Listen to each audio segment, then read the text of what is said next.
No tiene nada, o sea, no tiñe la córnea, no tiñe la conjuntiva, y entonces, ¿tiene ojo seco la paciente? Pues sí, sí tiene. Y muchas veces vemos eso, que no hay una concordancia entre los síntomas y los signos del ojo seco.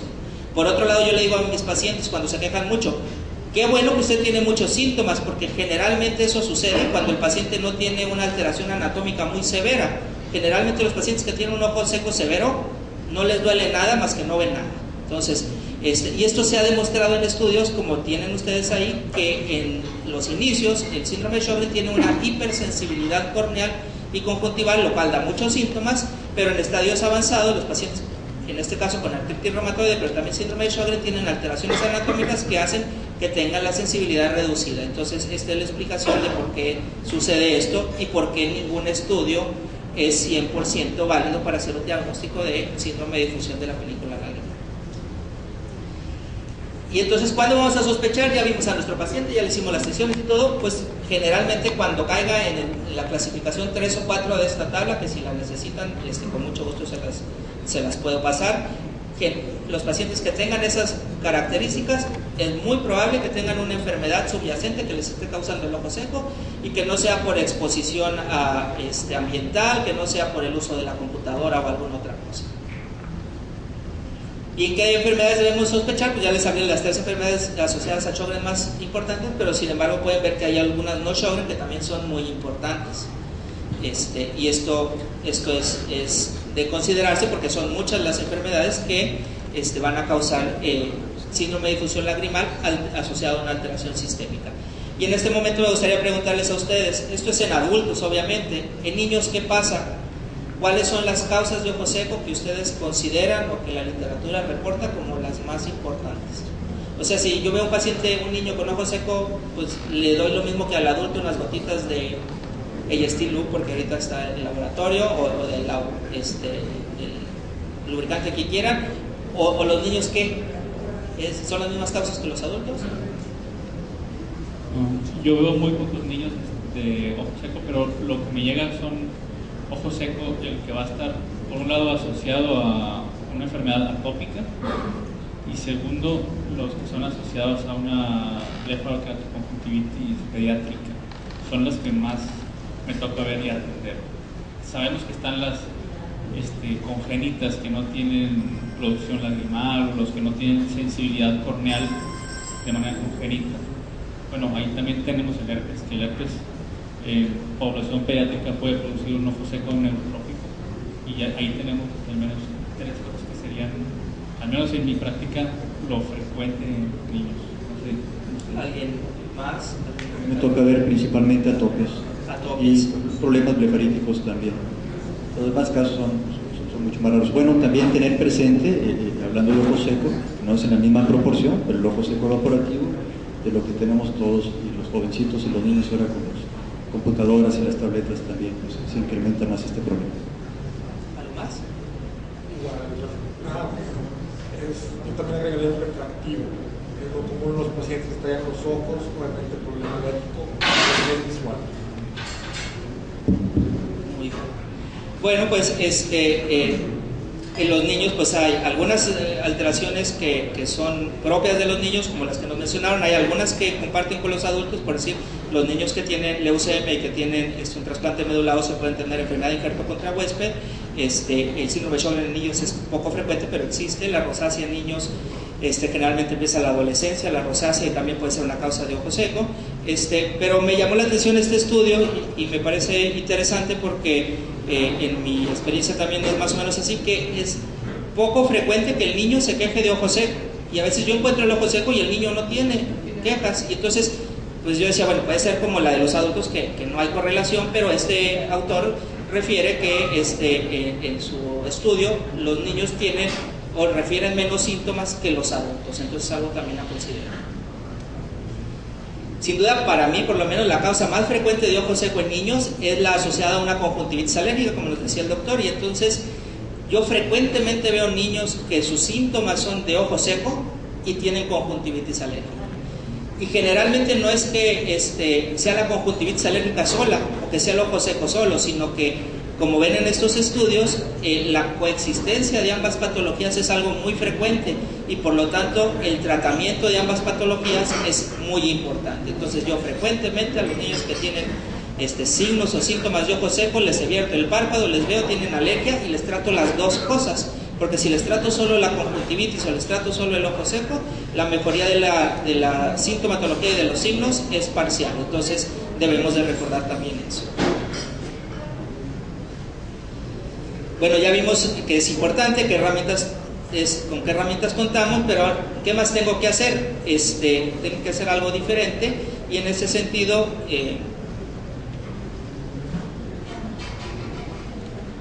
ya vimos lo que nos platicaron del interrogatorio, y una vez que el paciente tiene los signos o síntomas sistémicos que nos sugieren alguna enfermedad, ¿qué debemos de pedirle? En rojo nuevamente están los estudios que se le piden a todos los pacientes con enfermedades autoinmunes porque pueden causar alteraciones en los riñones, en el hígado y todo eso, que sería una biometría hemática, la velocidad de sedimentación globular y la proteína C reactiva, que son marcadores importantes para ver la severidad de estas enfermedades, sobre todo de la artritis reumatoide y de su respuesta al tratamiento, una química sanguínea y unas pruebas de funcionamiento hepático si el paciente va a requerir un tratamiento inmunosupresor. Y acá arriba pueden ver cómo los pacientes con síndrome de Sjögren primario se les pide los anticuerpos anti-SSA o RO y anti-SSB o LA. El factor reumatoide está presente en un grupo importante, más o menos la mitad de los pacientes con síndrome de Sjögren sin tener síndrome de Sjögren secundario, o sea, con síndrome de Sjögren primario, los anticuerpos antinucleares, la biopsia y la salidiografía. Entonces estos serían los estudios que yo pediría en un paciente que sospecha alguna enfermedad de tipo inmunológica. ¿Ustedes tienen algún otro comentario o alguna otra diferencia? Y les pongo aquí los criterios de los pacientes con síndrome de Sjögren primario, que quiero hacer énfasis en eso porque es la enfermedad que más se tarda en hacer el diagnóstico y que en un caso, más o menos un 30-40% de los pacientes no solo van a tener ojo seco y boca seca, sino que pueden tener otras alteraciones, tienen mayor prevalencia de cánceres del tipo de linfoma, leucemias, si tienen hepatosplenomegalia y otras alteraciones. Entonces es importante hacer el diagnóstico y por lo menos en mi experiencia muchos de los diagnósticos los podemos hacer nosotros antes que cualquier otro doctor. Y finalmente, bueno, pues ya vi todo esto y tengo que cambiar mi receta, y aquí les preguntaría a ustedes cuál es su abordaje terapéutico de un paciente que tiene ojo seco, ya sea por uso de medicamentos sistémicos, por el uso de la computadora, o con un ojo seco asociado a alguna enfermedad sistémica. ¿Cuáles son sus lineamientos de tratamiento? Si pueden compartir.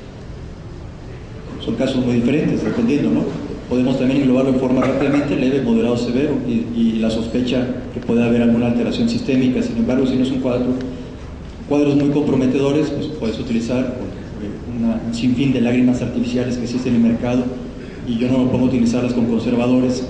En raros casos puedo ser un poco más selectivo y justificar que realmente sea libre de conservadores, sobre todo en problemas de una keratitis puntera superficial con un cuadro mínimo de menisco lagrimal, un cuadro de ojo seco no moderado, más bien severo.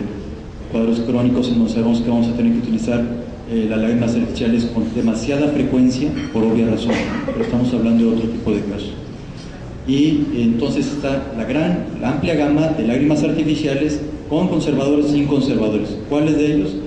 En realidad, uno de los que más me gusta es los que tengan base de hialuronato de sodio. Sin embargo, pues la gama es muy intensa, y a pesar de que haya la presión por parte de los laboratorios, en realidad no hay gran diferencia clínicamente. Entonces, aquí también en la gran mayoría de los pacientes, si el problema es clínicamente significativo, un paciente muy sintomático, buscar la oportunidad de combinarlo con antiinflamatorios esteroideos, principalmente de tipo loteprenol, de tipo fluorometolonas, de tipo acetatos, y buscar la manera de utilizarlo en dosis espaciadas y por poco tiempo. Y en casos más severos, cuando realmente se justifica utilizar la ciclosporina, es porque estamos hablando de pacientes en donde son cuadros de ojo seco muy severos y tienen ya una historia clínica de uso crónico de lágrimas artificiales en dosis muy frecuentes, con mínima producción de lágrima. Y también son pacientes que en diferentes momentos estás utilizando esteroides Y sabes perfectamente que son pacientes que con esa mínima producción se justifica el uso de ciclosporina. Las ciclosporinas también una gran controversia en cuanto al uso y la vida media que tengan ellas y el costo, obviamente. En ellos podemos afianzar un poquito más a Lancy Bustos. Complementando, estoy de acuerdo en el manejo, claro, y es importante también dar manejo a la parte de la disfunción de las glándulas de meiobomio, que prácticamente, como lo comentabas, todos los pacientes van a tener algo de afectación palpebral.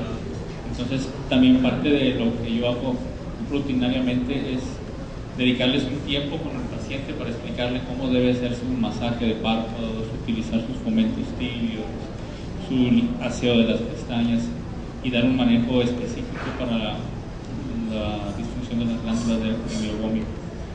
Si tiene alergia, atacar la alergia con algunos de los medicamentos que están disponibles de manera tópica, por lo menos.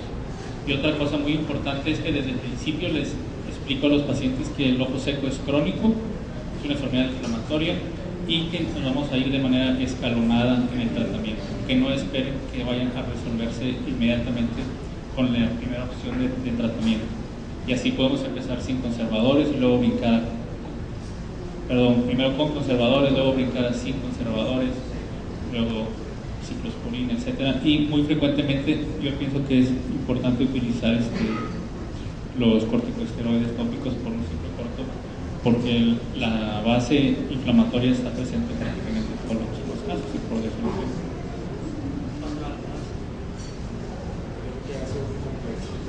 Muy bien, bueno, entonces... ¿Quieres justificar los tapones? ¿En qué momento?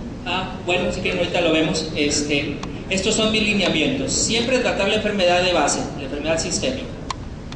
Aunque, por decir, en la artritis reumatoide se ha demostrado que la actividad de la enfermedad sistémica no siempre está relacionada con la actividad del ojo,